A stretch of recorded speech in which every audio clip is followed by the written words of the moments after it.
നമസ്കാരം, ഞാൻ Justin Joseph, നിങ്ങളുടെ മാർക്കോണൻ. ഞാൻ ഇപ്പോൾ വന്നിരിക്കുന്നത് നരിവേട്ട എന്ന ടോവിനോ മൂവിയിലെ ഒരു അഭിപ്രായമായിട്ടാണ്. അതായത് എൻ്റെ അഭിപ്രായം. ഞാൻ പടം കണ്ടു, രാവിലെ 9 ചാനാസിലെ അഭിനയിൽ പോയി കണ്ടിട്ട് വന്നേ ഉള്ളൂ. എൻ്റെ ഒപ്പീനിയൻ പറയാൻ പോണേ. പടം കുഴപ്പമില്ല, പക്ഷെ ഞാൻ പ്രതീക്ഷകളൊക്കെ വലിയ മാസ് പടം അങ്ങനെയൊക്കെ പ്രതീക്ഷ. പക്ഷെ അതൊന്നുമല്ല. ഇത് മുത്തങ്ങ കേസിൻ്റെ ഒരു സംഭവമാണ്. റിയലിസ്റ്റിക് ആയിട്ട് ചെയ്തിരിക്കുകയാണ്.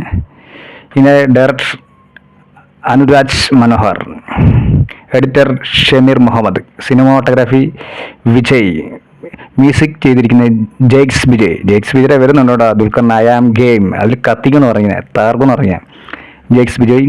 എടുത്തിരിക്കുന്നത് എബിൻ ജോസഫ്, പ്രൊഡ്യൂസർ ടിപ്പു ഷാൻ ആൻഡ് ഷിയാസ് ഹസൻ, അഭിനേതാവ് ടോവിനോ തോമസ്, സുരാജ് വെഞ്ഞാറമൂട്, പിന്നെ തമിഴിൽ നിന്ന് ചേർന്ന് കൊണ്ടുവന്നിട്ടുണ്ട്. പിന്നെ ആര്യ എന്ന് പറഞ്ഞ ആർട്ടിസ്റ്റ് ഉണ്ട്.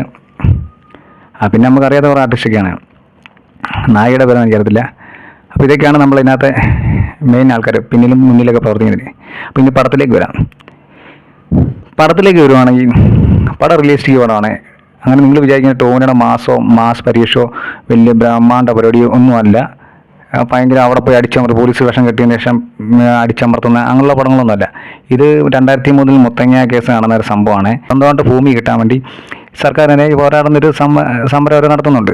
അതിൽ സർക്കാർ ജയിക്കുന്നു, ആദിവാസികൾ തോറ്റു പോകണം, അവർ ജയിലിടുന്നു, കുറേ പേരെ കൊല്ലുന്നു. ഇതൊക്കെയാണ് പടം. നമുക്കതിനെക്കുറിച്ചൊന്നും അറിയത്തില്ല, പക്ഷെ പടത്തിനകത്ത് ഇതാണ് പറയുന്നത്. അപ്പം ടോവിനോയ്ക്ക് ആദ്യം മുതൽ അവസാനം വരെ വലിയ മാസ് പരിപാടിയൊന്നുമില്ല. സാധാ ഒരു കോൺസ്റ്റബിളായിട്ടാണ്. പോലീസുകാരുടെ യജമാനന്മാരെ ഇങ്ങനെ എന്നാ പറയുക, യജമാന മുന്നിൽ ഇത് തൊഴുതിരിക്കുന്നൊരു കോൺസ്റ്റബിളായിട്ടാണ്. അല്ല, അതിനകത്ത് മാസ് പരിപാടിയൊന്നുമില്ല. പിന്നെ നെഗറ്റീവ് ടച്ച് വേണം പുള്ളിക്കാരൻ. പിന്നെ അവസാനം ചെറിയൊരു പോസിറ്റീവിലേക്ക് വരുന്നുണ്ട്. എന്നപ്പോഴേക്കും പടം തീരും. നമുക്കൊന്ന് കൈയടികളൊന്നും ഇല്ല. ഇതൊക്കെയാണ് പടം. പിന്നെ അതിനകത്ത് നേതാവായിട്ട് കൊടുക്കുന്ന ആര്യയാണ്. മറ്റേ ഇവരെന്നെ ആദിവാസികളുടെ നേതാവായിട്ട് കൊടുക്കുന്ന ആര്യ എന്ന് പറയുന്ന ആർട്ടിസ്റ്റാണ്. അതായത് ഒരു ടെററിസ്റ്റ് ലുക്ക് ഒരുത്തിന് കൊടുത്തിട്ടുണ്ട്, മുടിയൊക്കെ ഉള്ള തീർത്തിന്. പക്ഷെ അവന് ടെററിസ്റ്റ് ലുക്ക് മാത്രമേ ഉള്ളൂ. അതിനകത്ത് ഇടിമേടിക്കാൻ നേരെ ഉള്ളൂ. ആദിവാസികൾ എന്ന് പറയുമ്പോൾ അവർക്ക് തോക്കും കാര്യങ്ങളൊന്നും ഇല്ലെങ്കിലും അത്യാവശ്യം ആയോധനയിലേക്ക് അവർക്ക് അറിയാം.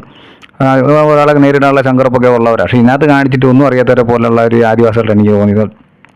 അതെല്ലാം തിരിച്ചു തരാനുള്ള ഒരു ഹെൽപ്പില്ല, ആംബിയറില്ലാത്ത ആൾക്കാരായിട്ടാണ് എനിക്ക് തോന്നിയത്. പിന്നെ ടോവിനോ നമ്മൾ വിചാരിച്ചിട്ടുള്ള സംഭവമല്ല.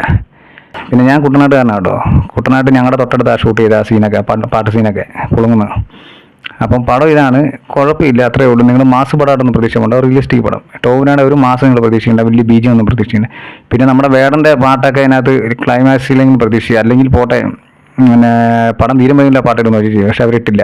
പക്ഷെ വേടൻ്റെ പാട്ട് കേട്ടിട്ട് ആ വേടൻ്റെ പാട്ടും ഞാൻ കേട്ടായിരുന്നു, പ്രൊമോ സോങ്. ആ സോങ്ങും ഈ സിനിമയായിട്ടൊരു ബന്ധമില്ല. കാര്യം ആ സോങ് ഇച്ചിരി നല്ല ഇടിപ്പാണ്, നല്ല ഗാംഭീര്യമാണ്, അതൊരു മാസ് സാധനമാണ്. പക്ഷേ ഈ പടമായിട്ട് ഒരു ബന്ധമില്ല. അപ്പോൾ പ്രൊമോ സോങ് കണ്ടായിരിക്കും, ചുമ്മാ ഇട്ടിട്ടുള്ളതായിരിക്കും പരസ്യത്തിന് വേണ്ടി. എന്തായാലും പടം കുഴപ്പമില്ല. നിങ്ങൾ പോയി കാണുമോ, നിങ്ങളുടെ അഭിപ്രായം പറയുക. എൻ്റെ അഭിപ്രായമാണ് ഞാൻ പറയുന്നത്, മൈ ഒപ്പീനിയൻ. പടം ഇത്രയൊക്കെ ഉള്ളൂ. അല്ലെങ്കിൽ നിങ്ങൾ ടോവിനോയുടെ വലിയ പ്രതീക്ഷിച്ചൊന്നും പോകണ്ട. ഇത്രയൊക്കെ ഉള്ളൂ. ടോവിനോ ഇങ്ങനെ വലിയ പോലീസുകാരെ അത് യജമാനന്മാരെ അനുസരിക്കുന്ന ഒരു കോൺസ്റ്റബിളായിട്ടാണ്. ലാസ്റ്റ് ഒന്ന് ചെറുതായിട്ട് ചേഞ്ച് ചെയ്യും, അത്രേ ഉള്ളൂ.